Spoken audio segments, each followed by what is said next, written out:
So hi everybody, this is Hustle Hub and today I'm covering Ford. This is one of the stocks that you asked me. Make sure to like, subscribe and comment which stocks you want me to cover next. This is one of the stocks that you asked me for. Before we get into the video, if you're interested in the databases that I use, the links will be in the description.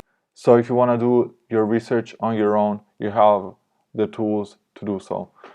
So let's get into it. First of all, let's see what Wall Street thinks of Ford right now. We can see that 36% of analysts right now have a hold rating, 49% a buy, and 13.7% a sell rating. So we can see that the latest report that came out just a few days ago. So the latest report that came out has a target price of $10, which is not very positive. Others that are not as recent as the latest one are slightly more positive. So let's see how the price targets have developed in the last year for Ford.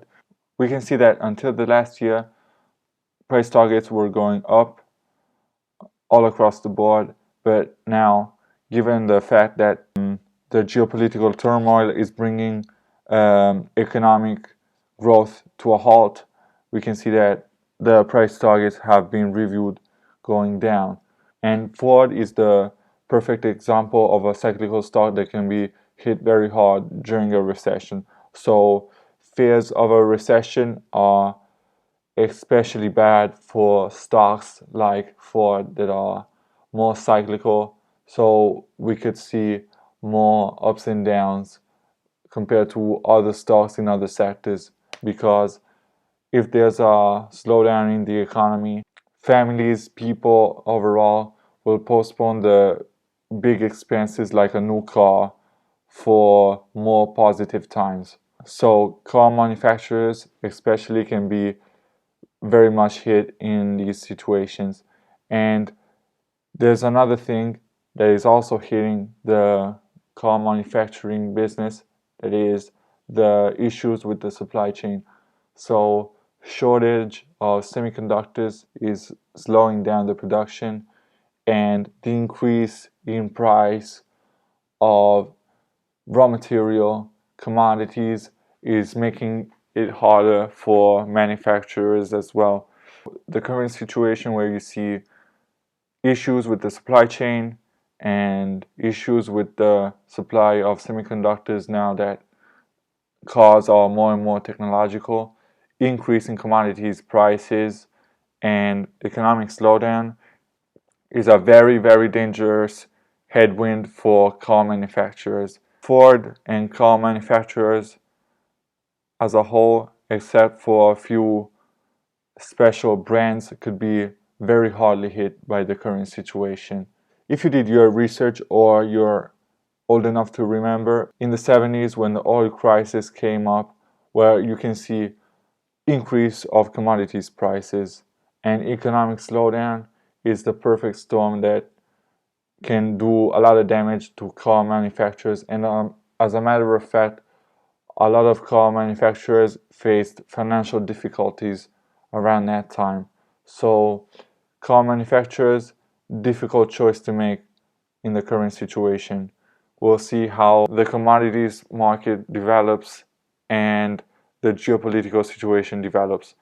From the geopolitical standpoint, Ford is not that affected by international markets as other brands, but we'll see it later. So here we can see the current situation for Ford, what it has done in the last few years.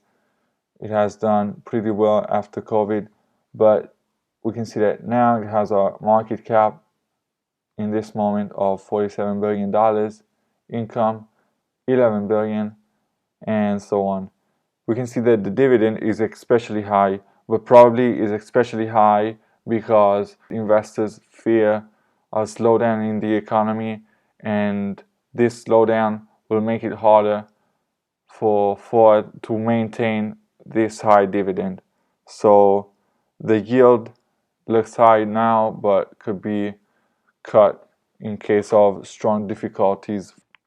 So the price target extremely low.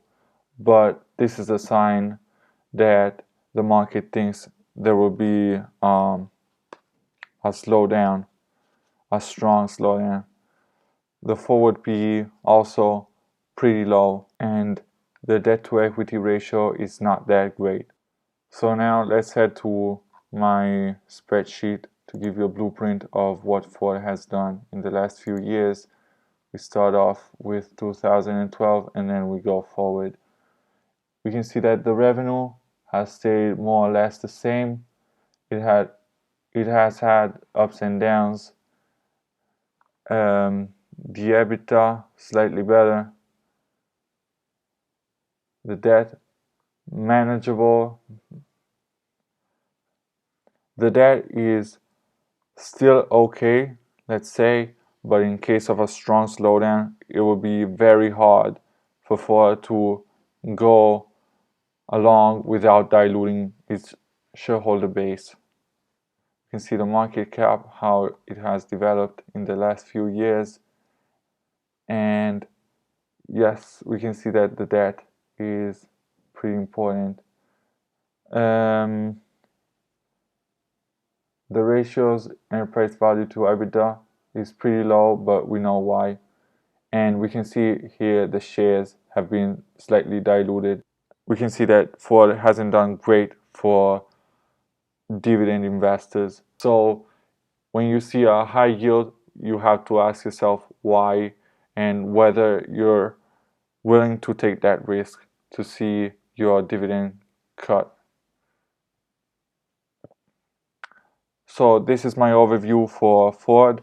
I hope you liked it.